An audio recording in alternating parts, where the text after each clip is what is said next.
has such a bad rep. Like, can we please stop? Nigeria, stop! We always paint out failing to be the bad guy, but newsflash, failure is not the bad guy. Failing is actually one of the best things that can happen to you, to me, to us. Failing is so good. It builds our characters. It prepares us for life's inevitable curveballs. It allows us to jump up and start thinking again, to refine our processes through feedback. And if not anything, failing gets us closer to success. And before I go on any further, we should probably remember the very, very wise words of Aaliyah.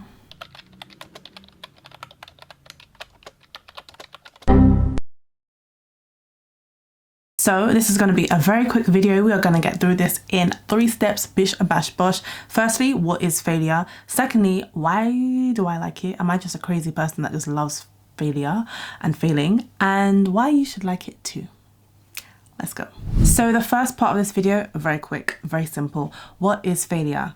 I did a little bit of research, did a bit of a deep dive, and I found that Oxford Dictionary defines it as not success. Yeah, I told you this was going to be a quite efficient section of the video. Okay, next section. I'm joking. Okay, so not success. So it means we're not there yet. I think it's interesting because other people, I did, as I said, quite a deep dive.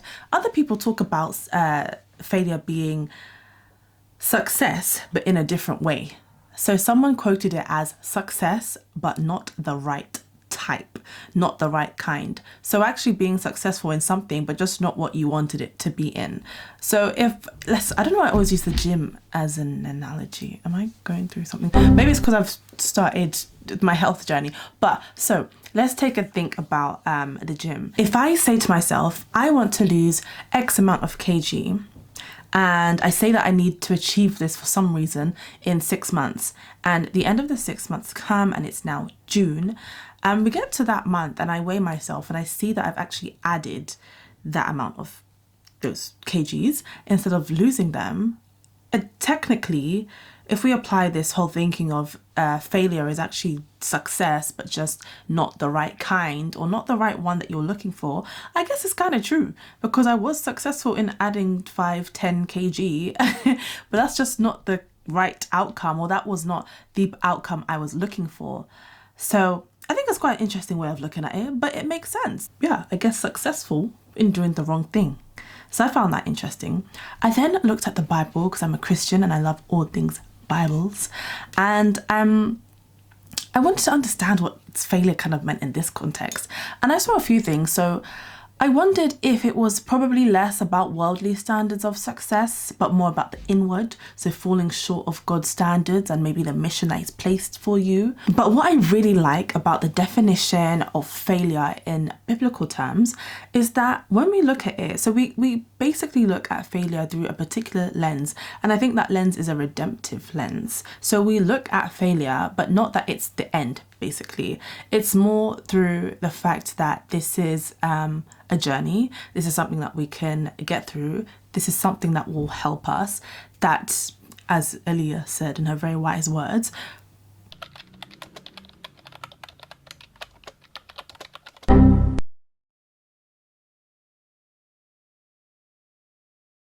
I saw something online that says God uses failure to mature us into His people with purposeful assignments to enlarge kingdom influence. And there are lots of scriptures in the Bible that allude to the fact that failure is not the end.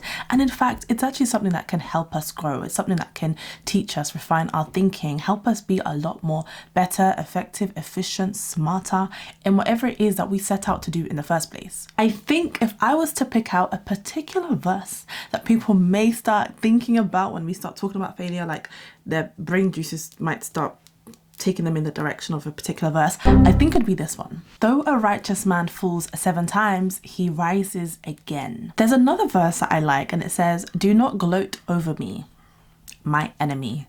Though I have fallen, I will rise. Though I sit in darkness, the Lord will be my light. Again, this notion of although I've fallen, although I've stumbled, although it may look like I have failed, do not gloat, do not get too happy. Don't enjoy this and don't relish in my failure too much, because I will rise. So yeah, I want us to start getting our brain juices thinking about failure in general. Maybe you set out to do a particular thing and it just didn't work. Maybe you said that you were going to start a particular business, you did, you went for it, it was going well, but then it just closed down. There was no more cash in the business, and cash is king. Maybe you set out to study something, and as you're going through your assignments, you kept finding out that you weren't getting the right grades that you needed. Maybe you were kicked out, maybe you dropped out. Maybe it just didn't work out. This can be applied to friendships, relationships, family, work, careers, studying, business. We can apply this to so many things, but that is what we are talking about when we're thinking about failure in this video. So why am I potentially so weird to like this thing when all it really does is, in the first instance, lead to sadness, disappointment, and a lot of the time a lack of confidence in self? Well, I'm glad you asked, because this is the point in the video where it gets really, really interesting. Why do I like failing? Well, firstly, it allows us to get to our destination quicker. Let's take the fitness one, for example. I don't know why I keep picking fitness, but let's take the fitness one, for example. There are so many things that the fitness community can tell you about success and failure as well, but particularly how to get to your goal. And they might say keto, they might say eating in a calorie deficit, weightlifting. No, don't weightlift, do cardio, several different things. The quicker we see that keto maybe doesn't work for us, the quicker we fail, the quicker we get to success. Just see it as an experiment. Try another one and see if that works. Essentially, you find out what works and what doesn't work a whole lot quicker. All of this data that you're gathering will really help you make better informed choices. So yes, failing is helpful in this respect. So let's see all of the different choices as experiments, and the quicker we fail at some of them, the quicker we get to success. The second thing I really love about failure is that it gives us confidence. Maybe not right in the instance when it happens, when we actually fail, but over time, it actually helps us build confidence, not just in the fact that when we say we will do something, we will do it, whether it works out or not, but also just the fact that it builds resilience. It allows us to know that we can actually do difficult things, and whether they fail or not, we do get back up anyway. Every time you fail and you keep going, you are just training resilience. You're proving to yourself time and time again that you can survive disappointment, that you don't break when things go wrong, and you can handle rejection. And this mental toughness is really one of the things that distinguishes people that win and those that don't. Yes, skills, talent, intelligence, all of those things matter, but grit is something that will allow you to just keep going. And failure is how and where grit is built. So I just love the fact that it gives us that mental resilience to just keep going. Another thing I love about failure is that it teaches us that we are actually moving beyond our comfort zone. Now, as we've always heard, things, dreams, everything dies in the comfort zone. We are really stretched and we can achieve really great things when we move out of that to, I guess, discomfort zone or the growth zone. And when we fail, I think it's really good evidence that we have actually stepped out of that comfort zone. We've done something difficult. We've done something that we have never tried before. We've done something that was a bit challenging. And yes, it may have not gone in the way we initially wanted it to go, but we can take full pride that we actually stepped out and did something. And this really links to another point that I was thinking about, which is our bias to action, or having an action bias.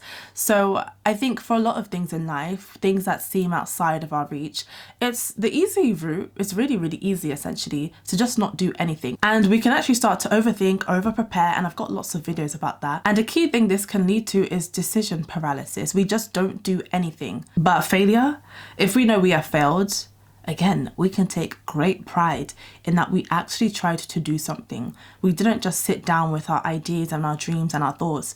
We actually pushed ourselves and tried something. And that gives us tons to be proud of. Failure is a great sign that we are pushing boundaries, that we are pushing outside of our comfort zone. And most importantly, that we are not subject to paralysis. We did something.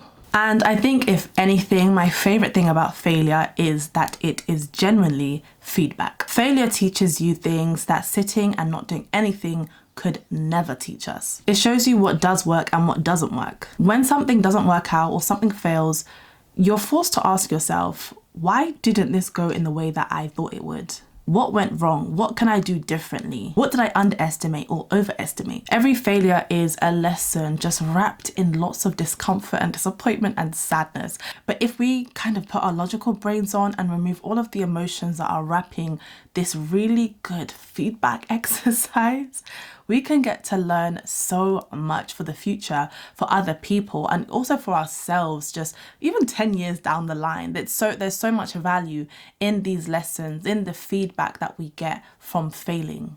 Thank you so much for watching this video. I hope it was helpful. It was very quick. But yeah, I just hope it was on my mind a lot. Like, why do we villainize and demonize failure when it's actually not all that bad? It's actually quite a good thing. I hope you found it helpful. I hope it blessed you in the way it needed to bless you. Let me know what you think in the comments. And if you liked this video, I really think you'll like my video on Parkinson's law. Check it out. I'm going to put it somewhere here. Thanks so much, guys. I'll see you in my next video. Bye. Mwah.